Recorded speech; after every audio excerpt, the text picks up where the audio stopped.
What if you could design your liquidity pool so that bots compete to stabilize your price and in the process, they pay you? So today we're going to be looking at and breaking down in more depth how V3 minters work and how they can be used to design profitable liquidity setups. So if you've been wondering where the money machine has been hiding in these contracts, this could very well be it. So the V3 index minters, profitable liquidity money machine. So the V3 revolution. So we're going to do a quick overview again of the V3 minters. So now, as of the V3 tech, any PRC20 token on Pulsechain can burn to mint a new token. So obviously token A will burn to mint token B, which is the child. However, you also have a guaranteed redemption loop. So there's a one-to-one pathway, the claim loop. So this means no permission or central authority is required and no interest fees or complex governance votes. So this is the V3 revolution. So it removes central points of failure and places all the power in the hands of the community, in the hands of you. And this is where you can design your liquidity setups and your communities to take advantage of this technology. So at any point in time, to reiterate, you can redeem the parent token for the child token, regardless of price, and vice versa. So obviously, the parent token for the child token, one-to-one, up until 1.1 billion. So by now, if you don't know this, then definitely go check out the V3 Minter videos to get more details on that. But basically, again, you can redeem back the parent token for the child token regardless of the price. This is very important in this claim loop. So this is what happened then with MXStar, who first understood this contract logic. And I'm going to show you how to do this contract logic today, and I'm going to show you all the different tools. So obviously MXDAI was kind of floating around in the DeFi space, hovering around this one-to-one until they figured out this claim loop, and you can see how tight the price became. So what does this actually mean? So first, when it's above, you burn the pDAI. So for this, for MXDAI, it was launched as a child token of pDAI. So if the price is above the one-to-one, you would burn the pDAI, you would mint the MXDAI, and then you would swap the MXDAI for the pDAI. So you would buy back the pDAI. And this is how you would get arbitrage value, because obviously the MXDAI is worth more than pDAI. So you would mint it and then you would sell it back into the pDAI. So you would swap, you would burn one pDAI to mint one MXDAI, then sell the MXDAI for the pDAI, and you would get more pDAI than you burnt. This is the arbitrage.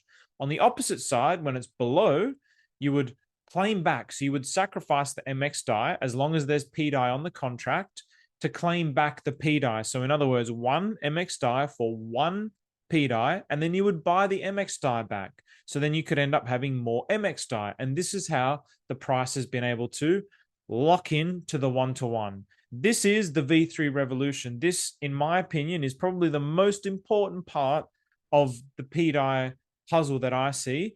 But this technology can be applied to every single PRC20 on the blockchain. And I don't think people really realize the power of that. So profitable LPs. To make a profitable LP, you need to know what liquidity pools are and how they set price. So I definitely recommend checking out my DeFi in 5. I've done 5-minute video series explaining liquidity pools. There's about 10 to 15 videos there, but I'll go through just the very basics here. So in this instance, token A to token B, because we have one-to-one, basically with the claim loop, we can assume that when we set up a liquidity pool from the token A, which is the parent, to the token B, which is the child, you basically will pair it one-to-one. So in other words, with the pDAI and the MXDAI, if they had minted 1 million MXDAI, then the most logical thing to do would be to bond it with 1 million pDAI, because really the value is equal. Now, where this gets interesting is when liquidity gets dragged, when price gets dragged. So now we're going to look at dragging LPs. And again, I go into more detail on this in the DeFi in 5 and I explain the process, but I'll just very quickly go over it. So the bigger the liquidity pool, the more that it drags the price of a token with it. So for example, this is the pDAI LPs. So we know that the biggest liquidity pool, so I did these a while ago, the percentages might be a little off, but it doesn't matter. But in liquidity, there's 13.32% of the total liquidity of pDAI with Atropa. The next liquidity pool is with 2, or R, it's Korean for R. That has 0.98%. And then the next liquidity pool is 0.3% with Pulsechain, wrapped Pulsechain. And then the next one is 0.23% with the V2, a V2 liquidity pool with Atropa. So you can see here that there's a clear hierarchy, and Atropa and DAI have the biggest influence on each other. So in other words, if Atropa is pumping, it's going to drag pDAI with it. If pDAI is pumping, it's going to drag Atropa with it. Their prices are locked because of the depth of the liquidity pools.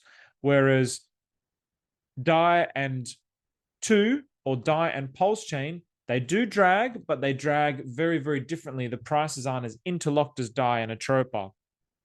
Now, all tokens that they're connected to also gets dragged. So for example, now we're going to look at the 2, so the second. So DAI with that. So let's break that down. So then you have 2. So these are the biggest liquidity pools with 2. So the biggest liquidity pool it has was with DAI. So 60.15% of its liquidity is with DAI. So it's very, very heavily bonded with pDAI. 22.9% is with upside down R, 3.61% with down, 2.72% with hegemony. So now if we put these two together, so then this is the DAI and Atropa, and now we're going to connect the 2 liquidity to it. So there's this separate little constellation. So when you compare them together, the hierarchy is very apparent. So in other words, any moves in pDAI creates a move across all the liquidity pools that pDAI are connected to, which includes 2, which therefore also includes all the liquidity pools that 2 is connected to. So this is just using one very tiny example of something within Pulsechain. But if you imagine this all across the whole blockchain, this is the real beauty of Pulsechain. This is the technology that really no one is understanding on a very deep and fundamental level. So dragging LP. So now pDAI price rises up. So what happens? Bots love this. They love the arbitrage. There's price discrepancies between all the different pools. So then when there's price discrepancies between the pools, bots come in and fill your pools up. They'll swap from this pool to that pool. They'll do all kinds of things according to the code that they're programmed with, and that they will therefore give you yield. They're the ones that are giving you yield, because as they're swapping in and out of your pools, they're leaving little bits behind, which is your yield, the percentage, which is your yield. Okay, so therefore, if the parent to child is 1-to-1, by making the biggest LP with a token that moves faster than the parent token, it will create more arbitrage. So if we think about this, the way that I like to think about this, if I use some kind of analogy, I like to think about this in terms of a solar system or a galaxy, or really any cosmic bodies. So I think of it like gravity.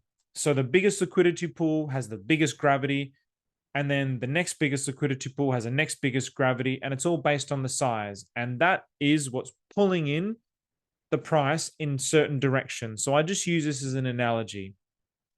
So now we're going to go through a live example. So in this example, I'm going to go over this example perhaps over a few episodes, just so we can see the progress of it, so you can understand it more clearly. So this is DAI as the parent, pDAI, and then I created coexistence DAI as the child, so cope DAI. So DAI as the parent means that the child is 1-to-1 because of the claim burn loop. So I bonded them 1-to-1. Now, does this mean in the future you have created your own money printing vault? Because this is something that people are not really thinking about. The price of MV. This is the hidden alpha. So who can spot this? So we do know, and if you don't know, but I'll say it again now, to mint the child token requires MV. So for example, I minted 4,500 cope DAI, which means it cost 4,500 MV. So in other words, if I had 4,500 pDAI for the cost of 4,500 MV, I've now basically doubled the amount of pDAI when I bond them 1-to-1 in a liquidity pool. And what do we see at the moment? There is a massive price discrepancy between pDAI and MV, just as one example. So it really depends on obviously pDAI is so cheap, but if you have something like Atropa, if you have something like wrapped Bitcoin, if you have any token that is more expensive than MV, you're basically getting a massive, massive, massive discount when you bond these one-to-one, and then you can start to create a liquidity web. This is a massively hidden alpha that I think a lot of people aren't really realizing, and the beauty of what MV represents within this ecosystem. Obviously, you create the token here, you import it here, but the big issue was, well, how do I actually claim? So I can't actually claim. So we can see here, well, I will burn one pDAI and I will get one copDAI, but how do I go in the opposite direction? This was always the key. Nobody had unlocked this until MXDAI, and even then, nobody had really unlocked this. And the way that I unlocked it is I just went down the rabbit hole with AI, and I spent a few hours with AI, and I basically did a trial and error and brute forced my way to the solution. So now I've figured out how to do it, and it was really staring us in the face the whole time. And I'm kind of frustrated I didn't figure this out earlier, I have to say. So the way that I set up the liquidity pools, I made wrapped Bitcoin the biggest liquidity pool. So wrapped Bitcoin, in terms of the liquidity, has basically double the liquidity of pDAI, and then half of that again for Pulsechain. So then you can see a clear hierarchy. So we just go to the dollar value. You've got $20, $10, $5. So there's a clear hierarchy here. Already you can see a price discrepancy here. So what's that price discrepancy?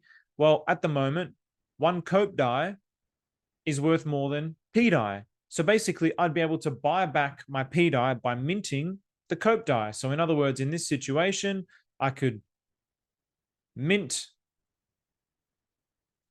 some more copDAI for that pDAI, and I would just buy it back out of my liquidity pool. But I'm buying it out of my liquidity pool, and then arbitrage bots are coming back in and filling the gaps between the other liquidity pools. So you're buying your tokens, and then R bots are also filling it up. So then the bigger and the more power that you have in these liquidity pools, the more that the R bots are going to want to flow through your liquidity pool. So this is where, if you're a real whale, this is where you can really start to take advantage of the way that this moves. Now, in an ideal world, what we would want to see is these types of moves. So this is purple Pulsechain Bitcoin to Pulsechain DAI. And you'd want to see situations like this, where basically wrapped Bitcoin is stronger in price than pDAI. And when this is the case, then what will happen is it will drag the price of your copDAI with it. So copDAI will be dragging up with wrapped Bitcoin. And as a result, then you'd be able to mint it and then sell it into pDAI and get the arbitrage in that particular way. So that's just with that example. So now, just so you can very quickly see, this is what it was created with, 4,500 MV. And you can see here, it's mostly me, but there's also some arbitrage bots in there. So this is only just 3 days old or 4 days old. Now, how do we actually get the claim loop? This is the important part. So we want to go to app.ddorb.com/decompose. I've got the address below, but basically you'll come to this site and make sure that this is on Pulsechain. And then you want to get coexistence DAI, decompile that. Now, very simply, we then have our ABI here. This is what we need. Then we're going to go to smart contract GUI.xyz. The other smart contract GUI, it doesn't work anymore for some reason. So I've just gone to using this. So I've already set it up. But basically, you would go to add. You would put the name, you would put the contract address, and you would copy that whole ABI here, copy and paste it here, and then add contract. And then once you do that, you're going to get a screen like this. So then you have to connect your wallet to it. Also, when your wallet is connected to it, make sure that it's connected to Pulsechain, because it default connects to Ethereum. So you'll see it here. It's connected to Pulsechain. Now, how do we actually do this? So this is where things were confusing. So basically, I'm just going to keep it very, very simple. All you need to do is when you approve, the spender is the contract address. Oops. So the contract address, which is cope existence DAI. So I used to always put the wallet address here, but it's actually this address, the contract address. And then you just put a number there, whatever number, run the function, and then it will approve the contract to be able to spend this amount of tokens. Then you go to claim, and the recipient, again, is the contract address and then the number. And remember, however much you claim back off it, you have to add. So if you want to do 100, but then you add 18 zeros because it's in hexadecimals. And then you run the function. Well, let's just do it actually. So let's get 100. So 100. And then 1, 2, 3, 4, 5, 6, 7, 8, 9, 10, 11, 12, 13, 14, 15, 16, 17, 18, 19. Oops. See there how it gave an error? Because I don't actually have that much tokens in my wallet to be able to claim that much off the contract, or the contract doesn't have that much in there. I think there's only 500 on there to claim back. So 100 I can take. So if just to show you that, there's 500 on there. So when I put the extra zero, it went to 1,000, but there's only 500 to claim off here. That's why I got the error. So you do have to have tokens on here. And the way that you get the tokens on there is when you mint them. So when you mint cope existence, it will burn the pDAI to the contract. And then that's what you're claiming back. So then, in other words, I've got 900 and then I've got 9,400 here. So I'm just going to go ahead and do that just for the purposes of this so that you can see, run the function.